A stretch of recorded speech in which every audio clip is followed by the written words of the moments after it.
밝은 모습으로 주님만 예배합니다. 예배를 드리든 또 그렇지 않든 가장 중요한 것은 우리가 살아있는 삶의 자리에서 예배를 드리는 것이 정말 진정한 예배이다라고 하는 것을 꼭 기억하셨으면 좋겠어요. 그리고 예배 자리에 있다는 것이 얼마나 감격스럽고 기쁜 것인지 모릅니다. 성경은 우리를 향해서 세상이나 세상에 있는 것을 사랑하지 말라 그럽니다. 왜 그럴까요? 좋지 않아요. 세상을 사랑하면 여러분의 영혼에 결코 좋지 않습니다. 유익이 되지 않습니다. 소돔과 고모라 성을 보면서 안타까워하며 뒤를 돌아본 롯의 소금기둥이 됐고요. 하나님의 말씀을 가볍게 여기고 무시했던 소돔과 고모라의 모든 사람들은 어떻게 됐어요? 다 불로 멸망을 받았습니다. 우리는 이 땅을 살아가면서 세상의 본질을 이해하는 것이 필요합니다. 세상의 본질. 우리가 세상을 볼 때 눈에 보이는 것만 보시면 안 됩니다. 그 안에 있는 이면과 내면을 봐야 합니다. 그리고 본질을 파악해야 합니다. 그리고 그 속에서 나는 어떻게 살아가야 하는가. 그 답을 찾아야 하는데 그 답은 주기도문에 있습니다. 주기도문이 우리를 향한 답이에요. 여러분, 주기도문 한 구절 한 구절에는 놀라운 하나님의 뜻, 하나님의 계시, 하나님의 마음이 담겨져 있고 우리를 향해 그렇게 기도하라고 말합니다. 기도하라고 하는 것은 그렇게 살아가라는 메시지예요. 주기도문을 보면 하나님의 뜻이 이 땅 가운데 이루어지기를 원합니다. 그러면 우리는 하나님의 뜻을 알아야 합니다. 그리고 세상의 본질을 분명하게 이해해야 합니다. 그리할 때 우리는 휩쓸리지 않고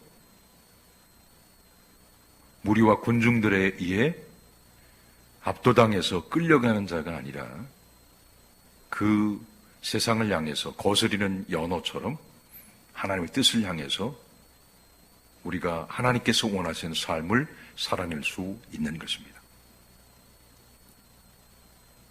오늘 우리는 세상이 어떠한가라고 하는 것에 대해서 다시 한번 깊이 생각해 보고자 합니다. 우리가 살아가는 세상은 어떤 세상인가? 정의가 있는가? 있을 수도 있지만 그런 완전한 정의는 이 땅에 없습니다. 세상에는 죄 있는 사람이 죄가 없는 사람이 되기도 하고, 그리고 죄 있는 사람이 죄 없는 사람이 죄 있는 사람이 되기도 하는 것이 우리가 살아가는 세상입니다. 죄가 없는데 있기도 하고 있는데 없기도 하는 세상. 오늘 본문의 예수님의 재판의 과정을 보면 세상이 얼마나 불의한가, 세상이 얼마나 정의롭지 못한가라고 하는 것을 본문이 자세히 기록해 주고 있습니다. 제가 지난주는 강단을 지키지 못했고 그 전주에 말씀을 설교할 때 불의한 세상입니다. 그리고 오늘 설교의 제목은 소리가 이기는 세상. 조금 제목이 이상하죠? 뭐가 소리가 이기지? 이렇게 생각할지 모르지만 세상은 소리가 이겨요. 그래서 오늘 본문을 통해서 함께 세상을 살펴보고 이 본문을 통해서 우리가 어떻게 이 세상에서 살아가야 할지를 다시 한번 깊이 생각해보는 시간을 갖기를 원하는 것입니다. 유대인들은요, 예수님을 고발해요. 로마의 법정으로 끌고 갑니다. 법정의 최고 재판관인 빌라도는 그들의 고발한 내용을 따라서 예수님에게서 그러한 죄가 있는지를 한번 살펴봅니다. 첫 번째 죄, 두 번째 죄, 세 번째 죄. 근데 아무리 살펴도 찾을 수가 없어요. 당황하죠. 분명히 유대인 무리들은 죄가 있다고 나에게 고발했는데 신문하고 살펴봐도 죄가 없어요. 고민스럽습니다. 이 문제를 어떻게 해결하지? 이 문제와 상황을 모면하고 회피하기 위해서 누구에게 보냅니까? 헤롯에게 보내버립니다. 책임을 전가하는 거죠. 자신의 정치적인 책임을 회피하기 위해서 헤롯에게 보냈지만 헤롯은 다시 누구에게 보냅니까? 빌라도에게 보내버립니다. 책임 전가죠. 누구도 책임을 지고 싶지 않다. 여러분, 리더가 되려면 손에 피를 묻힐 줄 알아야 합니다. 다 사랑해야지. 다 좋은 게 좋은 거야. 절대 리더가 될 수 없습니다. 우유부단한 사람은 리더가 돼서는 안 됩니다. 결단하고 잘라낼 것을 잘라내야 합니다. 그게 진정한 리더입니다. 빌라도는 그렇지 못해요. 사람들 눈치만 봅니다. 인기에 영합합니다. 손에 피를 묻히려고 하지는 않습니다. 헤롯도 똑같아요. 헤롯이 예수님을 아무리 살펴도 죄를 찾지 못하고 빌라도도 예수님을 아무리 살펴도 죽일 만한 죄를 찾지 못합니다.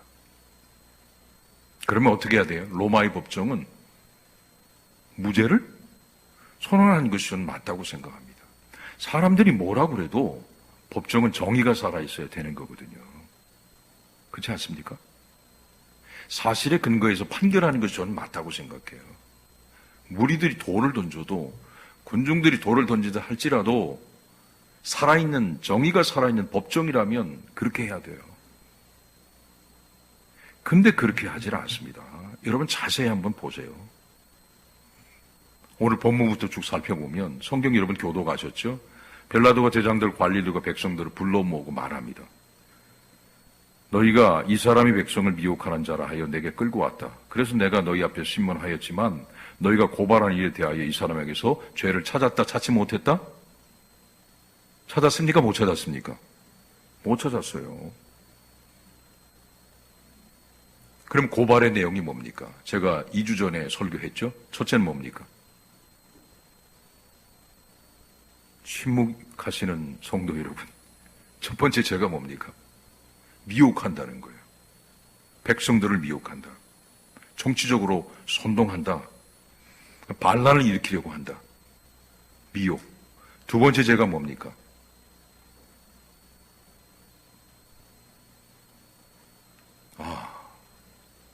감사합니다. 할렐루야. 모르니까 설교하는 겁니다. 있으니까 또 설교하는 겁니다. 가이사에게 세금을 내지 말라고 한다. 사실입니까? 사실이 아닙니까? 아니죠. 가이사의 것은 가이사에게, 하나님의 것은 하나님에게. 첫 번째도 거짓말이고 두 번째 내용도 거짓말입니다. 세 번째는 자신을 왕이라 주장해서 로마 형제 가이사를 부인하고 반란을 일으키려고 한다. 이게 세 가지 죄목입니다. 이것도 거짓말이죠. 제가 설교했죠, 2주 전에. 이것은 10계명의 어떤 계명을 위반하는 것이다? 거짓 증언의 죄. 참, 여러분 보면 간음했다 그러면 막 흥분하고 막 그러잖아요. 야, 누가 누구 간음했대. 이런 막 제7계명 어겼대 그러면 막 흥분하는데 이 거짓말 하는 거는 쉽게 생각하는 것 같아요. 참 이상하죠? 타인의 간음에 대해서는 막 돌 던지고 막 그러는 사람들이 자신이 거짓 증언하는 것을 너무 쉽게 여겨요. 거짓말하고 사람 모함하고 두 명 씌우고 이런 것들은 너무 쉽게 생각하는 것 같아요. 10계명의 모든 계명은 똑같은 무게로 지켜야 하고 어느 것은 가볍고 어느 것은 무겁고 그렇지 않습니다. 그렇지 않아요? 거짓 증언하는 겁니다. 유대인의 모든 무리는 거짓으로서 예수님을 죽이려고 합니다. 그러나 빌라도는 예수님에게서 정치적인 죄를 찾아낼 수가 없어요. 왜요? 예수님은 정치적인 분이 아니에요. 목회자는 정치하는 사람이 아니에요. 선동하는 사람이 아니에요. 광장에서 사람들을 선동하는 사람이 목회자가 아니에요, 여러분. 분별 좀 하세요. 왜 이렇게 분별을 못 하세요? 예수님은 정치적인 발언을 하신 적이 없어요.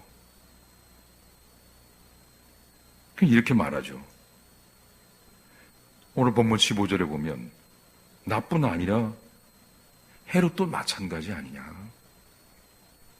헤롯이 또한 그렇게 하여 그를 우리에게 도로 보내었다. 보라, 그가 행한 일에는 죽일 일이 없다는 겁니다. 죽일 일이 없다. 그럼 아무리 싹차치 압수수색을 하고 신문을 하고 살피고 여러 가 해도 죄가 없으면 어떻게 해야 돼요? 무죄를 선언하는 것이 맞죠. 이게 살아있는 정의 아닙니까? 그렇죠. 여러분 동의하십니까? 이게 살아있는 정의예요. 저는 그렇게 생각해요. 이게 살아있는 정의다. 이게 올바른 법의 집행이다. 저는 그렇게 생각합니다. 그럼 무죄를 선언하고 예수님을 풀어주는 것이 맞죠? 그런데 빌라도는 때려서 놓겠다 이렇게 말합니다. 이건 태형입니다. 태형. 예수님 때려서 내어놓겠다. 죄가 없는데 왜 때립니까? 말이 되지 않죠. 여러분, 인간이 사탄의 이 지배를 받지 않으려면 항상 옳은 대로 말하고 옳은 대로 행해야 합니다. 빌미를 주면 안 돼요. 인간이. 만약에 빌미를 주게 되면 사단이 어떻게 합니까? 그것을 타고 들어와요. 그것을 통해서 인간을 지배하려고 합니다. 내가 원치 않은 방향대로 나를 이끌어갑니다. 그 사단에게 빌미를 주지 말아야 하는데 빌라도가 잘못된 선고를 하는 것이죠. 상황을 모면하려고, 회피하려고 적당히 타협해서 군중들의 성난 민심을 달래기 위해서 이런 판결을 내린 것, 이게 저는 문제라고 생각합니다. 우리가 분명히 알아야 할 것이 하나가 있는데요. 사탄이 그냥 여러분을 주장하고 끌어가는 게 아니에요.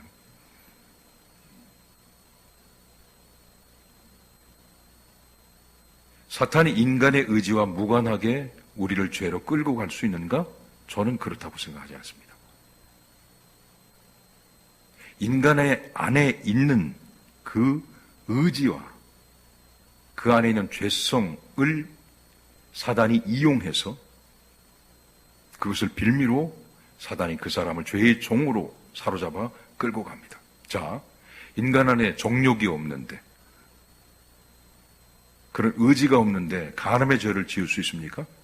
불가능합니다. 인간 안에 탐욕이 없는데 우리가 탐욕의 죄를 지을 수 있습니까? 그것도 불가능합니다. 성경의 예를 들어보면 제가 사울의 예를 한번 들어보겠습니다.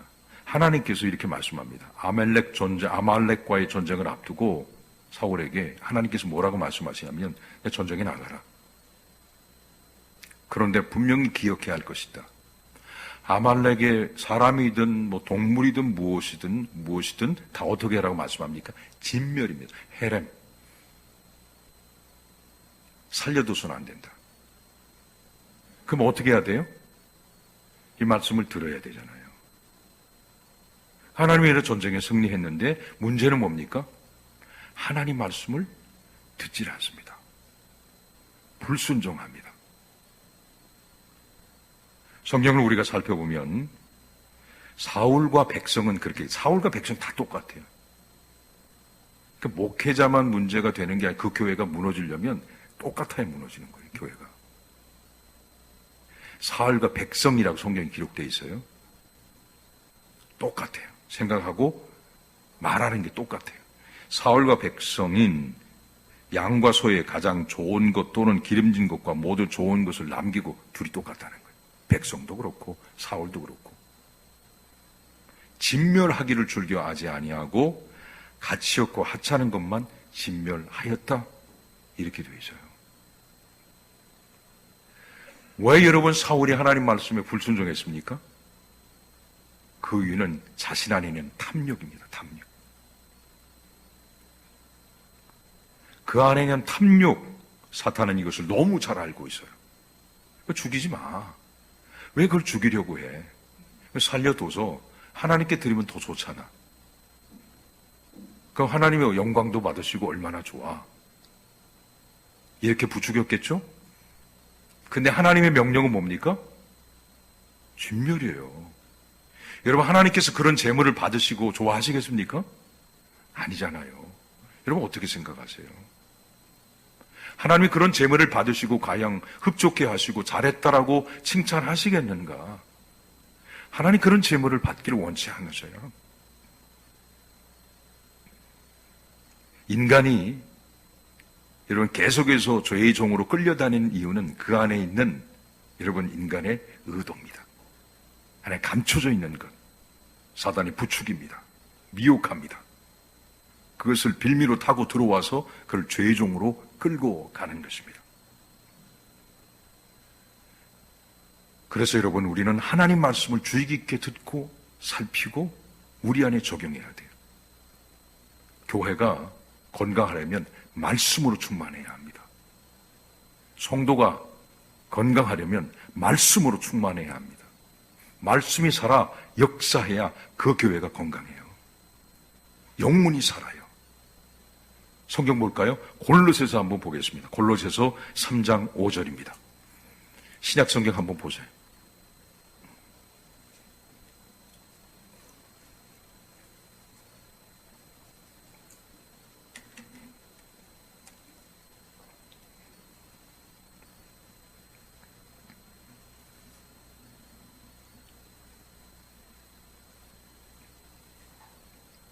골로새 3장 5절 찾으셨죠?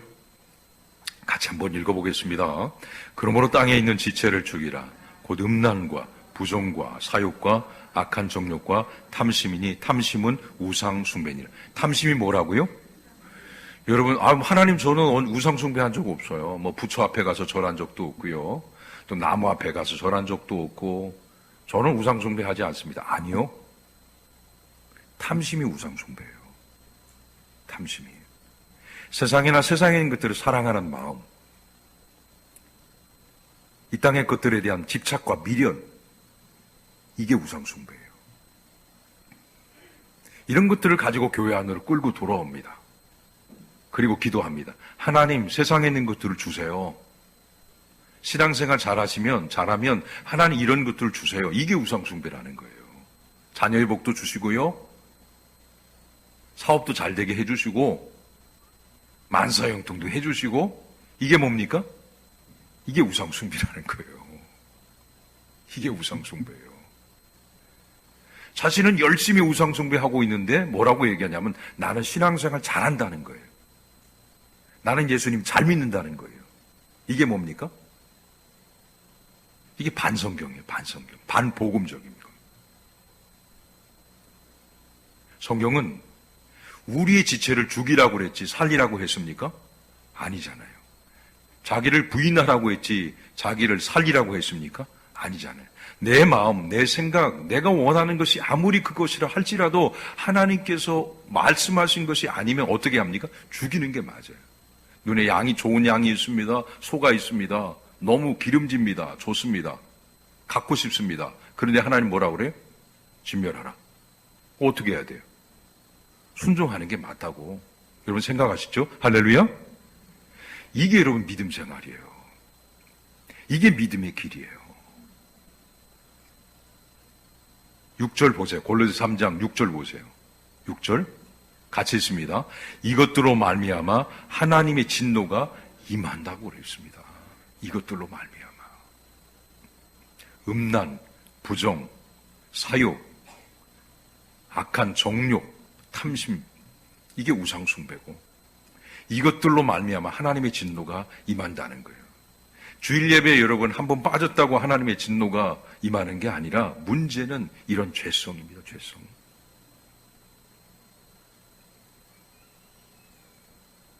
이것이 바로 하나님의 진노가 임하게 하는 가장 근본적인 문제임에도 불구하고 그걸 몰라요. 빌라도 여러분 보세요. 정치적으로 유리한지 불리한지 유불리를 따지고 사람들이 성나서 내가 이런 판결을 내리면 나에게 해가 돌아올지 문제가 될지 이런 것만 생각하고 있다는 거예요. 리더가. 그러니까 그럴듯한 어떤 여러분 그 판결의 온도를 내리잖아요. 때려서 내겠다. 자, 이런 판결에 대한 군중들의 여러분 피드백, 반응이 어떨까요? 자, 성경 보면 다시 누가복음으로 넘어갑니다.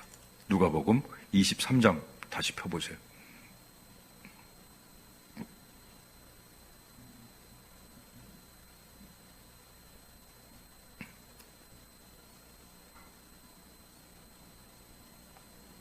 보세요. 23장 16절. 그러므로 때려서 놓겠노라. 이게 앞뒤가 안 맞아요. 죽일 일이 없고 죄가 없다. 그러므로 때려서 놓겠는가? 이상하잖아요. 그죠? 여러분 이상하다는 생각 못 하셨어요? 그러므로 때려서 놓고 이게 말이 안 되잖아요. 18절. 무리가 일제히 소리 질러. 그죠? 소리를 막 지르는 거예요. 소리를 지릅니다. 21절. 그들은 소리 질러. 그렇죠? 소리 지릅니다. 23절. 그들이 큰 소리로 재촉하여 십자가에 못 박기를 구하니 그들의 소리가 이긴지라. 여러분 할렐루야가 됩니까 여기서? 안 되잖아요. 소리가 이기는 세상. 소리 질러, 소리 질러, 소리 질러. 소리가 이기는 세상.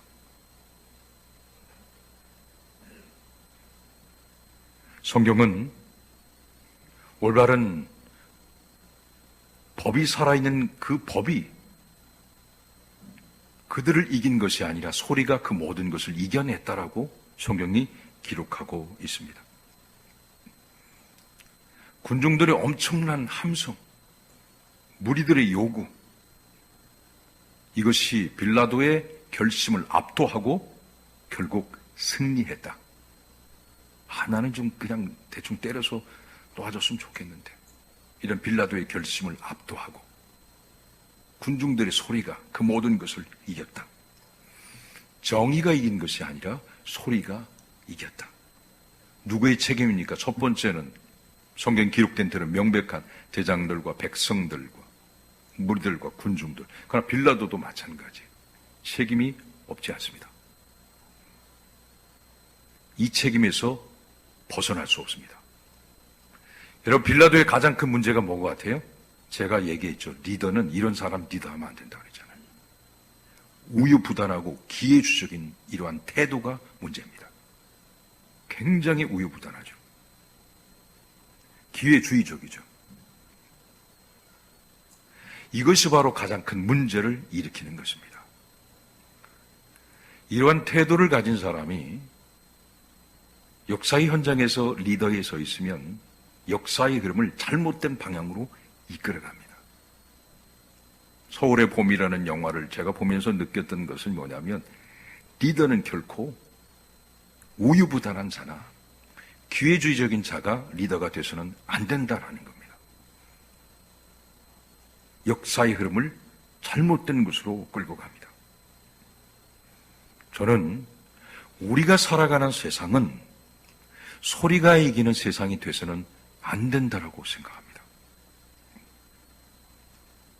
무리가 원하는 것이 옳지 못하고 그곳에 정의가 없음에도 불구하고 다수라는 이유 때문에 그들의 주장에 굴복한다면 우리가 살아가는 세상은 점점 불행해져요. 고통받게 되어 있습니다. 따라서 저는 모든 그리스도인들은 선동당하는 자가 돼서는 안 된다라고 생각합니다. 그래서 똑똑하셔야 돼요. 평신도는 똑똑해야 합니다. 무지한 자가 돼서는 안 됩니다. 무지한 자가 되면 소경이 이끄는 대로 끌려가게 되어 있습니다. 선동당하지 말라. 인간이 선동당하는 가장 큰 이유는 뭐라고 생각하십니까? 저는 무지라고 생각합니다. 역사를 몰라요. 역사에 대한 이해가 없어요. 인간의 무지. 알지 못하기 때문에 무지한 자로부터 어리석은 자의 선동을 당해서 그들의 죄의 도구로 사용되고 죄의 종로로 탄다. 여러분, 십자가에 못 박으라 하는 사람들이 내가 하는 일이 뭔지 알아요? 저는 알고 한다면 문제가 없다고 생각합니다. 이거는 사단의 일이고 나는 사단의 앞잡이야. 그래서 나는 사단의 앞잡이로 내가 이걸 한다. 이렇게 하면 저는 문제가 없다고 생각합니다. 근데 이걸 몰라요. 내가 소리 지르고 있는 것이, 내가 원하는 것이 옳지 않은 일이고 이 안에 의가 없음에도 불구하고 의가 있는 것처럼 소리 지르고 있다라고 하는 것 저는 문제라고 생각합니다. 이게 무리와 군중의 문제예요. 어리석은 무리와 군중들. 예수님께서는 그 십자가에서 어떻게 기도하세요? 이제 고난주간 다가오고 있지 않습니까? 어떻게 기도하고 계십니까? 아버지여 저들의 죄를 사하여 주시옵소서. 저들은 저들이 하는 것을 알지 못하나이다. 너무 안타까워요. 교회에서 보면 알지 못하고 행하는 사람들이 너무 많아요. 내가 하는 일이 옳은 일인지, 정의로운 것인지, 잘하는 것인지 알지 못하고 무지한 채 행하는 자가 너무 많습니다. 그리고 어떻게 생각합니까? 나는 옳은 일을 하고 있다. 여러분, 목소리 큰 사람이 이기는 세상은 불행해요. 행복하지 않아요. 이스라엘 백성이 왜 망했다고 생각하십니까? 이유가 뭡니까? 무지에 무지. 몰라요, 뭘. 물어보면 뭘 몰라요. 하나님을 모르고 하나님의 뜻도 몰라요. 무지합니다. 호세아 3장 6절을 보면 내 백성이 지식이 없으므로 망하는도다. 내가 지식을 버렸으니 나도 너를 버려 내 제장이 되지 못하게 할 것이요. 내가 내 하나님 율법을 버렸으니 나도 내 자녀를 잊어버리라. 여러분이요, 열심히 돈 벌러 다니보세요. 그러면 여러분의 자녀는 버림받아요. 누구에게로부터? 하나님께로. 열심히 돈 벌고 세상 성공하고 잘 먹고 잘 살면 이런 축복이라고 생각하십니까? 너도 하나님을 잊어버렸으니, 너도 율법을 잃었으니 나도 내 자녀를 버리리라. 그들은 절대 신앙의 길을 걷지 않습니다.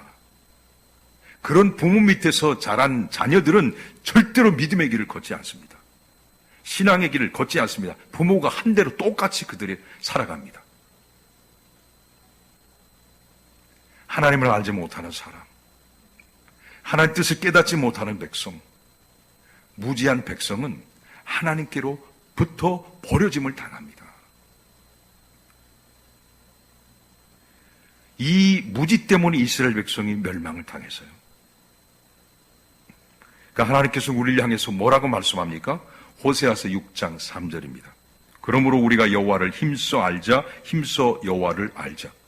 자, 그럼 여러분 한번 묻겠습니다. 여러분, 하나님을 힘써 알기를 원하십니까? 돈 버는 방법을 힘써 알기를 원하십니까? 첫 번째입니까? 두 번째입니까? 첫 번째, 할렐루야? 두 번째, 할렐루야 아니다, 이건. 두 번째, 없어요? 그러면 생각해 보세요. 여러분, 한 주 동안 하나님을 힘써 알기를 위해서 무엇을 하셨습니까? 내가 하나님을 힘써 알기를 위해서 무엇을 했는가? 내가 경건의 삶과 경건의 시간을 얼마나 드렸는가? 한번 생각해 보세요. 여러분은 한 주 동안 살면서 제일 많이 한 일이 뭐예요? 어떤 일을 제일 많이 하셨습니까? 하나님을 힘써 알자, 여호와를 힘써 알자라고 말했음에도 불구하고 여러분의 삶의 전부의 시간을 자신을 위해서 보내고 있다면 우린 점점 영적 무지 가운데로 빠지게 될 것입니다.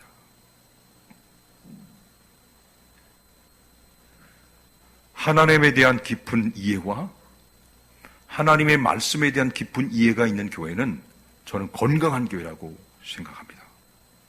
결코 무너지지 않습니다. 인간에 의해 좌지우지되지 않아요. 그렇지 못한 교회는 인간에 의해 좌지우지돼요. 내가 우리 교회 좌지우지해. 이런 교회는 불행한 교회예요. 나 우리 교회를 좌지우지할 수 있어. 그것이 누구든. 그런 말을 하는 교회, 그런 말이 있는 성도가 있는 교회는 불행한 교회예요. 하나님 말씀이 살아있는 교회는 결코 인간에 의해 좌지우지 되지 않는 교회인 줄 믿으시길 바랍니다. 예수님이 주인 되는 교회, 하나님 말씀이 살아있는 교회, 하나님의 뜻이 무엇인지를 깨닫는 교회는 결코 무너지지 않는다. 세상을 보세요. 세상은 전부 유불리입니다. 나에게 이해가 되는지, 이익이 되는지, 유리한지 불리한지, 그것을 따라서 선택적 정의를 합니다. 선택적 정의. 나한테 유리하면 정의야, 나한테 불리하면 불이야. 이게 세상이에요. 우리가 이건 뭐 예를 수도 없이 들을 수 있지만 시간이 없어서 예를 들지 못하겠습니다. 이런 세상은 점점 불행해져 갑니다. 고통스럽습니다. 행복한 세상이 될 수 없습니다. 무리의 소리가 이기는 세상, 군종의 함성이 이기는 세상, 그 세상 속에서 살아가는 모든 사람은 점점 불행해져 간다. 따라서 우리는 어찌해야 하는가? 이러한 세상 가운데서 우리는 변함없는 정의를 따르는 성도가 되어야 합니다. 변함없는 정의는 하나님의 말씀인 줄 믿으시길 바랍니다. 말씀이 변함없는 정의예요. 선택적 정의가 아니에요. 기독교 윤리는 상황 윤리가 아닙니다. 절대 윤리입니다. 타협의 여지가 없습니다. 이것이 하나님의 뜻이 이 땅 가운데 이루어지기를 원합니다라고 주기도문을 매일매일 드리는 성도의 삶이 되어야 합니다. 하나님이 이 땅에 하나님의 뜻이 이루어지길 원합니다. 그렇게 기도하신다면 우리는 선택적 정의 앞에 서서 소리 지르는 어리석은 무리와 군중이 아니라 나 혼자라고 할지라도 그 속에 서서 아닙니다, 하나님의 뜻은 이것입니다라고 말할 수 있는 담대함과 용기가 있는 하나님의 백성이 되어야 한다. 타협하지 마세요. 손에 피를 묻혀야 하면 묻히세요. 잘라낼 것이 있으면 잘라내셔야 합니다. 불의와 함께 할 수 없습니다. 이것이 하나님의 사랑입니다. 우리는 악이 선을 이기는 것처럼 보이는 세상에서 살아갑니다. 그러나 그것은 영원하지 않습니다. 악이 영원히 선을 이길 것처럼 보인다 할지라도 악이 영원토록 선을 이길 수 없다. 왜요? 하나님의 심판과 주님의 다시 오심이 있기 때문에 그렇습니다.